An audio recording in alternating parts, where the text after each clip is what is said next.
بصرہ میں ایک عابد زاہد شیخ اسماعیل رہا کرتا تھا جو نہایت ہی غریب انسان تھا۔ اس کی 3 بیٹیاں تھیں۔ چوتھی بیٹی کی پیدائش کے دنوں میں اس کی غربت کا یہ حال تھا کہ اس کے گھر میں چراغ تک نہیں تھا، اور جب پیدائش کو 1-2 دن باقی تھے تو اس کی بیوی کی طبیعت بہت خراب رہنے لگی۔ بیوی نے آپ کو کہا کہ اپنے پڑوسی سے کچھ ادھار لے لو، کم از کم رات کے اندھیرے سے بچنے کے لیے ایک چراغ ہی خرید لیں۔ شیخ اسماعیل نے کبھی اپنی ذات کے لیے کسی کے آگے ہاتھ نہیں پھیلایا تھا، لیکن بیوی کے بار بار اصرار پر وہ مجبور ہو کر ایک پڑوسی کے گھر کی طرف گئے اور دروازے پر دستک دی، لیکن کوئی جواب نہیں آیا۔ غرض 5-6 بار اسی طرح کیا، لیکن پڑوسی خواب خرگوش کے مزے لوٹنے میں لگا تھا۔ یوں آپ واپس گھر آئے۔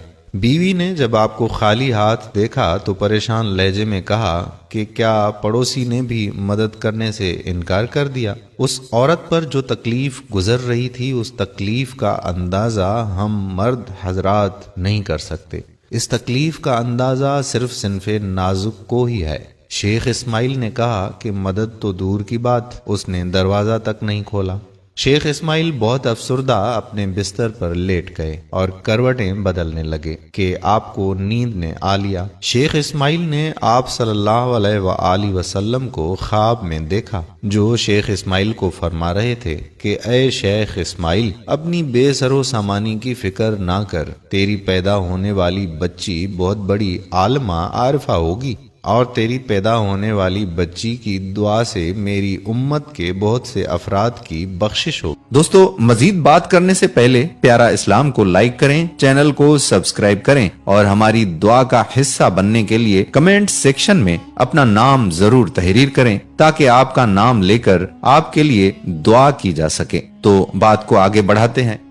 شیخ اسماعیل، تم پر لازم ہے کہ حاکم بصرہ عیسیٰ زروان کے پاس جاؤ اور اس سے کہہ دیں کہ مجھ پر ہر رات 100 بار اور جمعے میں 400 مرتبہ درود شریف بھیجتا ہے، مگر گزشتہ جمعے کی رات اس نے میری بارگاہ میں درود کا تحفہ نہیں بھیجا، اس لیے اسے چاہیے کہ کفارہ ادا کرنے کے طور پر میرے قاصد کو 400 دینار ادا کرے۔ شیخ اسماعیل کی جب آنکھ کھلی تو وہ بہت خوش تھے کہ آپ صلی اللہ علیہ وآلہ وسلم کا دیدار نصیب ہوا ہے۔ صبح ہوتے ہی آپ نے اپنا خواب ایک کاغذ پر لکھا اور حاکم بصرہ کے پاس پہنچ کر دربان کو وہ کاغذ پکڑا دیا۔ عیسیٰ زروان اس وقت دربار میں بیٹھا ہوا تھا۔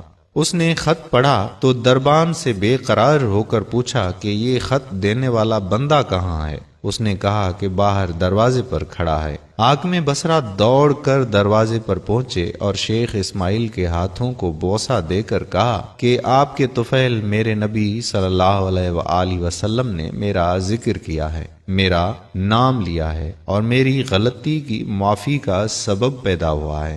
اللہ شیخ اسماعیل آپ کو اجر عظیم دے۔ یہ کہہ کر حاکم بصرہ نے شیخ اسماعیل کو 400 دینار ادا کیے اور اس خوشی میں کہ سرکار مدینہ صلی اللہ علیہ وآلہ وسلم نے میرا نام لیا اور گناہ کے کفارے سے آگاہ کیا، 10,000 دینار لوگوں میں تقسیم کیے۔ کیا آپ کو معلوم ہے کہ پیدا ہونے والی بچی کا نام کیا تھا؟ اس کا نام تھا رابعہ بصری۔ اسی گھر میں 97 ہجری میں پیدا ہوئی۔ اپنے والدین کی چوتھی اولاد ہونے کے ناطے آپ کا نام رابعہ بصری رکھا گیا۔